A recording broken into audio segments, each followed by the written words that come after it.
Jadi begini, ya.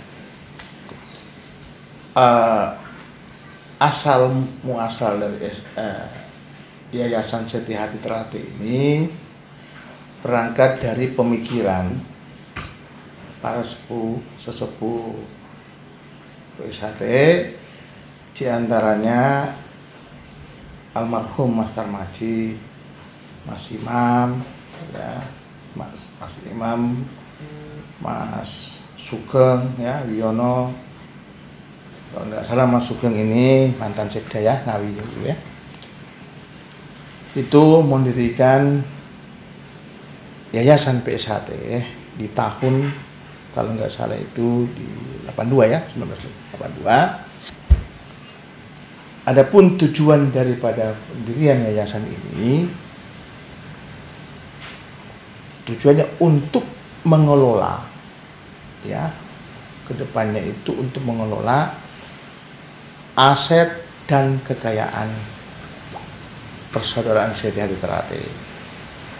Kenapa? Karena PSHT itu tidak berbadan hukum, jadi tidak dicatatkan sebagai badan hukum. Walaupun undang-undang ormas juga memberi ruang terkait dengan organisasi masyarakat yang tidak dicatatkan sebagai badan hukum, merupakan juga bagian dari itulah, diakuilah dalam undang-undang ormas ya di negara kita ini. Nah, pada tahun 82 itu, apa yang mendorong beliau-beliau ini mendirikan yayasan? Karena guna untuk mendapatkan dengan cara membeli tanah, ya, tanah hak bengkok Nambangan Kidul ya, itu dari ya mungkin salah satu juga ada Mas Bagio TA juga, itu barangkali juga bagian daripada yang ikut terlibat di dalam proses itu ya. Tanah tersebut dibeli oleh PSHT dan diatasnamakan yayasan sebagai pemegang haknya. Kenapa? Karena ini hak GB ya, kan? Kenapa diatasnamakan yayasan? Kenapa tidak bukan atas nama langsung Teratai PSHT? Karena PSHT tidak berbadan hukum. Itu. Nah, selanjutnya proses ini berjalan sampai dengan berjalan baik, terus sampai dengan berjalan dan berkembang sampai dengan beliau pada tahun 2015 beliau meninggal ya. Nah, tidak ada masalah sebelum itu. Ya, semua berjalan lancar. Berdasarkan akte tahun 2014, Mas Hariwur ini sebagai ketua, seingat saya, kira-kira begitu, akte nomor 87 yang dibuat di hadapan notaris Mas Ali Pauji ya. Di situ tercatat sebagai ketuanya adalah Mas Hariwur yang sekarang duduk sebagai wakil bupati Madiun. Dan seterusnya kepengurusannya. Di dalam undang-undang yayasan, jabatan pengurus itu 5 tahun ya, 5 tahun itu diatur di dalam ketentuan pasal-pasal di undang-undang yayasan ya. Nah, sekalipun ada undang-undang, yayasan itu punya anggaran dasar juga, jadi punya hukum yang mengatur ke dalamnya juga. Ya. Ada anggaran dasar, khususnya ketentuan untuk pengangkatan pengurus yayasan itu diatur tersendiri juga di dalam anggaran dasar ya. Dan ketentuan tersebut belum dirubah oleh anggaran dasar yang saat ini, masih tetap berlaku sampai 2016 itu masih berlaku itu. Ya, karena kita tahunya perubahan terakhir, saya tahunya perubahan terakhir itu 2016 karena meninggalnya Mas Maji. Meninggal Mas Maji selaku ketua pembina saat itu. Ya. Oleh karena ketua pembina meninggal, maka perlu ada reposisi kedudukan pembina kan harus ada ketua. Dan amanatnya begitu. harus ada ketua. Posisi Pak Tarmadji selaku ketua pembina diisi oleh Mas Yono. Ya, Mas Yono juga inilah sesepuh lah kita kan, sesepuh kami juga. Nah, di situ. Jadi kalau amanat saja undang-undang itu masa jabatan 5 tahun, tentu kalau terhitung dari 2015, berarti masa jabatannya harusnya sampai 2019 kan, kalau 2014 kan, sebab di perubahan itu tanggal 2000 di perubahan tahun 2016 tetap mengacu pengesahan yang sebelumnya 2015. Jadi hanya memperbarui saja kedudukan pembina. Nah, pada 2017 pasca Parlu 2016 PSAT, terjadilah perubahan kepengurusan yang dilakukan oleh pembina, di mana pembina saat itu juga termasuk Mas Isbiantoro selaku ketua Dewan Pusat. Sekarang ini juga pembina juga yayasan di PSAT. Itu sempat terjadi merasa tidak dilibatkan dan sebagainya dalam hal itu kan, walaupun memang ada bersurat dan sebagainya, tapi kan maksud dan tujuannya menurut beliau kan tidak paham juga apa tujuan itu kan. Ini yang kami dapatkan informasi itu. Nah, terlepas dari itu semua, yang jelas secara fakta ada perubahan yang kami ketahui, ada perubahan pengurus yayasan ya di tahun 2017. Itu yang tidak lazim menurut hemat saya. Pergantian ini tidak lazim. Yang biasanya pergantian itu dilakukan rapat, melalui proses rapat ya secara terbuka di PSAT, dilakukan di Madiun, ini dilakukan di Bantul. Kita tidak tahu di mana, pokoknya di wilayah hukum Bantul. Tahu-tahu muncul di situ kepengurusan yang lama ini hilang semua. Dari Mas Hariwur sampai ke bawah itu hilang semua. Diganti orang-orang yang baru. Kami sampai saat ini belum tahu pemikiran daripada Mas Wiono selaku pembina saat itu. Saya belum tahu persis. Sehingga akibat dari pergantian peristiwa hukum tersebut menimbulkan perkara-perkara ya, gugatan dari Mas Is menggugat karena haknya dia selaku pembina. Dia juga menggugat kenapa? Karena dia tidak tahu kenapa kok bisa berganti kan, ada perubahan kok saya. Beliau pun juga digeser kan selaku pembina. Padahal ini orang-orang yang tahu sejarah yayasan, yang sudah bekerja membesarkan yayasan, yang digeser semua, diisi oleh orang-orang yang, ini mohon maaf dalam tanda kutip, banyak yang mengatakan bahwa orang-orang yang tidak pernah terlibat dalam kepengurusan, banyak itu ya. Seperti Mas Lanja kan tidak pernah muncul kan, panjenengan tahu sendiri kan mungkin baru tahu juga kan Mas Lanja di PSAT gitu. Tapi terlepas dari itu memang dia fakta beliau itu sebagai warga PSAT kan. Nah, terakhir ada 2 orang pengurus, yaitu Mas Andreas dan Mas Wahyu, menggugat di Pengadilan Negeri Madiun ya, dalam perkara nomor 34. Perkara 34 itu mereka berdua menggugat menuntut hak-haknya dia yang diberhentikan secara tidak senonoh lah ya, gitu ya.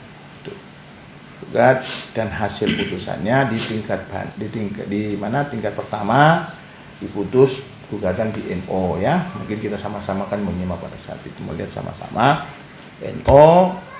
Atas putusan tersebut kami banding dan di PT diputus bahwa gugatan ditolak ya, ditolak. Jadi Pengadilan Tinggi mengambil alih pertimbangan untuk menolak ya. di dalam pertimbangan hukum pengadilan tinggi di dalam putusan tersebut dalam perkara akuo itu mempertimbangkan pasal 28 Undang-Undang Yayasan, ya. Pasal 28 terkait mengatur terkait kewenangan pembina. Ya, kewenangan pembina tentang pelaksanaan kewenangan tersebut diatur di pasal 32 Undang-Undang Yayasan. Nah, ini yang tidak dipertimbangkan, hanya pasal kewenangan saja yang dipertimbangkan. Namun pelaksanaan kewenangan di sini benar atau tidak kewenangan dilaksanakan dengan sesuai dengan amanat undang-undang dan anggaran dasar itu tidak dipertimbangkan, ya kan? Hanya kewenangan. Jadi artinya karena kami menganggap pertimbangan hukum dalam perkara tersebut kurang dipertimbangkan atau onvoldoende gemotiveerd, maka kami melakukan upaya hukum kasasi, ya. Kita melakukan upaya hukum kasasi yang sekarang berproses sampai saat ini belum ada, ya kan? Belum ada putusannya. Nah, dari situ pula juga kami juga menemukan ternyata ada pencatatan, ya, pencatatan selembar surat itu terkait pencatatan pengesahan kepengurusan, pencatatan kepengurusan, perubahannya pengurus yayasan, kami melihat situ di dalam pada saat kami insapel. Nah, karena sekarang proses perubahan itu basisnya online, maka kami kan tidak paham apakah ini merupakan keputusan atau tidak, pengesahan atau tidak, kan? Karena judul suratnya hanya pencatatan. Maka dari itu yang tahu itu hanya notarisnya yang tahu. Kami pun mencoba untuk mengkonfirmasi kepada notarisnya itu tertutup. Ibu Mardia ini tertutup, tidak mau memperlihatkan itu akte, tidak mau memberikan penjelasan yang sesuai dengan keinginan kita itu. Apakah ini, kita mau tanyakan itu sebenarnya, apakah ini sudah merupakan pengesahan atau tidak, kan? Ternyata beliau tertutup, tidak mau memberikan keterangan dan sebagainya, penjelasan dan sebagainya. Nah, kenapa kami ke sana, ya dalam rangka untuk mengklarifikasi sebenarnya. Nah, setelah itu karena Ibu Mardia ini tidak mau memberikan penjelasan, maka kami konsultasikan kepada notaris setempat sini, ya, di sini salah satu notaris membawa itu, menyampaikan ada pengesahan, ada begini pencatatan, apakah ini sudah merupakan pengesahan. Ternyata beliau mengatakan ini sudah pengesahan, memang judulnya pencatatan ini, tapi pengesahan. Memang tidak semua orang yang bisa mengakses, yang tahu, kan? Kalau itu pengesahan berarti ini keputusan tun, kan? Nah, maka dari itu saat ini ada beberapa pengurus karena mengetahui ada pengesahan saja itu mengajukan gugatan, ya, di Pengadilan Tata Usaha Negara terkait keputusan tersebut. Sekarang terdaftar perkara tersebut nomor perkara 25, ya, 25 tahun 2021. Nah, saat ini sudah berproses masuk ke tahap pemeriksaan persiapan, ya. Nah, kembali kepada konteksnya kepengurusan. Kepengurusan ini dari Mas Hariwur versi sini, versi Pusat Madiun, versi sana, versi seberang itu adalah Mas Fajar, ya, ketuanya. Oleh karena ini masih bersengketa, makanya semua cabang-cabang tidak mengizinkan Mas Hariwur ini menyerahkan. Karena ada suratnya mereka ini kepada Mas Hariwur meminta untuk diserahkan dan sebagainya. Itu Mas Hariwur tidak mau, tidak bisa melaksanakan karena satu, pengurus Pusat Madiun tetap menganggap Mas Hariwur sebagai ketua yayasan, kan? Cabang-cabang pun demikian, tidak mengakui ketua yayasan, pengurus yayasan yang lain, hanyalah pengurus yayasan Mas Hariwur. Nah, Mas Hariwur sebagai wakil bupati dasarnya untuk tidak menyerahkan serah terima adalah adanya permintaan dari dulur-dulur cabang-cabang yang ada di cabang. Kenapa? Karena ini adalah milik mereka, gitu loh. Aset yang ada yang diatasnamakan yayasan itu adalah aset milik Terate, milik organisasi, bukan milik yayasan. Yayasan itu hanya punya sekolah satu, yang di dekat Padepokan itu. Bahkan informasi yang saya dapatkan itu pun disubsidi oleh organisasi biar sekolah itu tetap eksis. Artinya nol kan, tidak ada sumber pemasukan yang real betul-betul untuk dari yayasan. Kan? Yang lainnya yang atas nama yayasan adalah Padepokan itu, ya. Padepokan itu milik atas nama yayasan sertifikatnya, HGB gitu ya. Jadi terkait dengan Mas Hariwur berujung kepada penetapan informasinya ditetapkan sebagai tersangka, kami pun melihat video itu. Sekalipun Mas Hariwur ini kita mendapatkan informasi bahwa setelah ditetapkan sebagai tersangka, namun kami apapun itu untuk biar sama-sama jalannya prosesnya ini menjadi tidak keliru, kami telah mengajukan permohonan untuk pertangguhan pemeriksaan.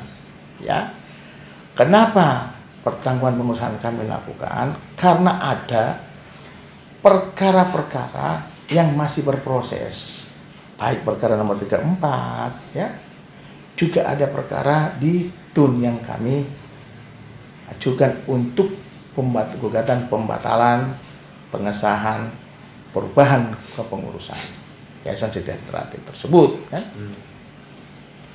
Ini tidak mengada-ngada, ini hak yang kita sampaikan, kan? Amanat daripada peraturan Mahkamah Agung dan undang-undang, ya. Peraturan Mahkamah Agung nomor 1 tahun 56 dan ada pasal 81 KUHAP, ya. KUHAP yang mengatakan bahwa penundaan pidana karena adanya perselisihan prejudisial. Jadi artinya gini, di dalam SEMA, di dalam peraturan Mahkamah Agung mengatakan bahwa apabila pemeriksaan perkara pidana harus diputuskan hal adanya suatu perdata atau suatu barang atau tentang suatu hubungan hukum, ya, hubungan hukum ini leksa menghang, ya, antara dua pihak tertentu, maka pemeriksaan perkara pidana dapat dipertanggungjawabkan untuk menunggu suatu putusan pengadilan dalam pemeriksaan perkara perdata. Nah, ini perdata yang berjalan ini, gitu loh. Bahkan bukan cuma perdata, ada gugatan pembatalan pengesahan kepengurusan. Jadi legalitasnya kan di sini. Mulai tanggal 2 kemarin sudah mulai awal sidang pemeriksaan persiapan. Pemeriksaan persiapan di Pengadilan Tata Usaha Negara, ya. Nah, di perkara nomor 25 tadi yang saya katakan. Nah, Selasa depan sidang lagi. Terus saya siapkan ini berkasnya ini. Berkasnya. Berkas perkaranya ini kan. Nah, saya yakin teman-teman, saya masih yakin teman-teman bahwa teman-teman penyidik bahwa pasti akan melakukan pertangguhan pemeriksaan itu. Kenapa? Ini dikhawatirkan jangan sampai terjadi putusan yang berbeda. Seseorang misalnya Mas Hariwur sudah diperiksa sebagai tersangka, ternyata alas hak mereka dibatalkan, ya.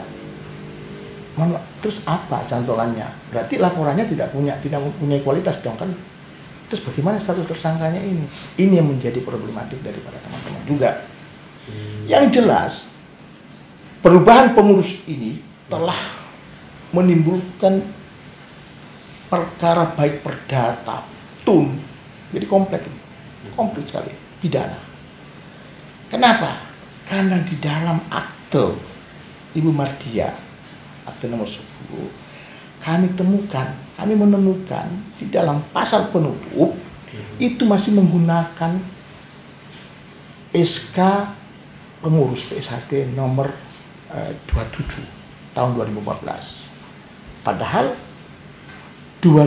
SK nomor 27 2015 ini itu kan isinya lain. Ketuanya, ketua pembina Mas Tarmaji, ketua pengurus yayasan itulah Mas Hariwur. Ini SK dari organisasi PSAT. Karena gini, pergantian pengurus itu harus dirapatkan, rapat dan mendapatkan persetujuan rapat secara lengkap di PSAT. Jadi itu harus ada rapat. Tidak dilakukan itu. Itu enggak tahu, saya belum tahu. Yang jelas Mas Hariwur kan saat 2017 kan masih sekretaris umum. Hasil baru 2016 itu kan sekretaris umum Mas Hariwur. Mas Hariwur merasa enggak pernah ada rapat itu kan. Nah, itu masih digunakan, masih tercantum di dalam aktenya Ibu Mardia. Ya. Tercantum di Mardia, makanya kalau SK27 masih diikut sertakan yang dijadikan dasar itu, SK27. Maka menurut saya akte tersebut cacat dong kan? Kenapa cacat? Karena tidak sesuai dengan keadaan yang sebenarnya. SK27 itu isinya pengurusnya itu Mas Tarmaji pembinanya, ketuanya Mas Hariwur, ketua pengurusnya, ketua yayasannya. Ini SK27 ya. 2015 tentang personalia pengurus yayasan Persaudaraan Sejahtera Karate Pusat Madiun, ya kan? SK27 ini. Susunannya jelas ini, Mas. Kan?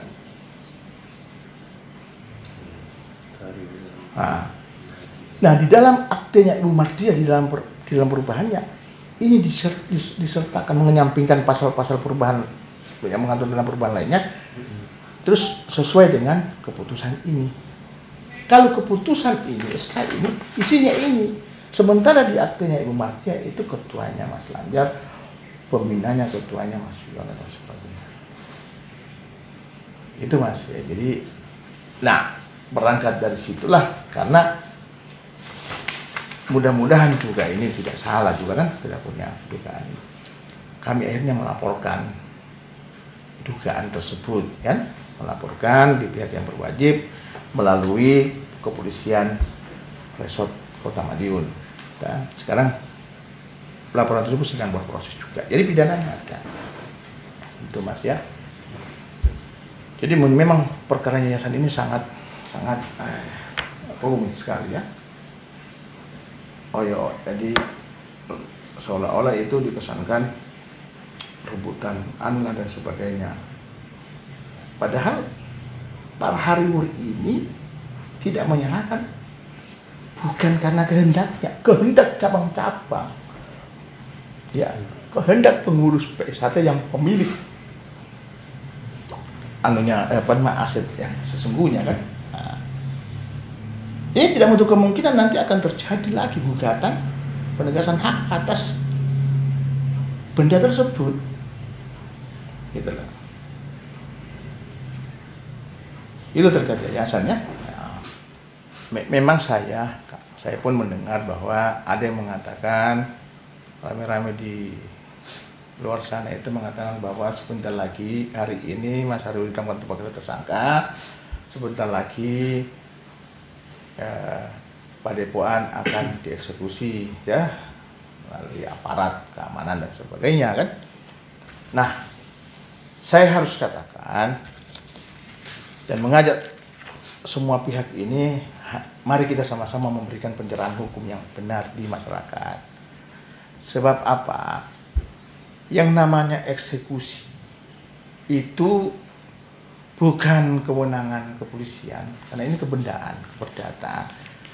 Namun melainkan kewenangan pengadilan. Dalam hal ini ketua pengadilan selaku original jurisdiction di wilayah hukum Kota Madiun. Artinya ketua pengadilan Kota Madiun kan yang punya kewenangan mengeksekusi itu. Namun kalau ketua pengadilan menjadikan dasar eksekusi dijadikan dasar adalah putusan perkara yang ada, itu sangat pasti non executable. Kenapa? Karena tidak ada hubungannya sama benda ini. perkara ini tidak berbicara terkait siapa pemegang hak benda, tidak terkait itu. Kalau kita bicara eksekusi pengosongan, harus melalui perkara ada gugatan pengosongan. Ya, itu yang telah mempunyai kekuatan hukum tetap atau inkrah pan jurisde.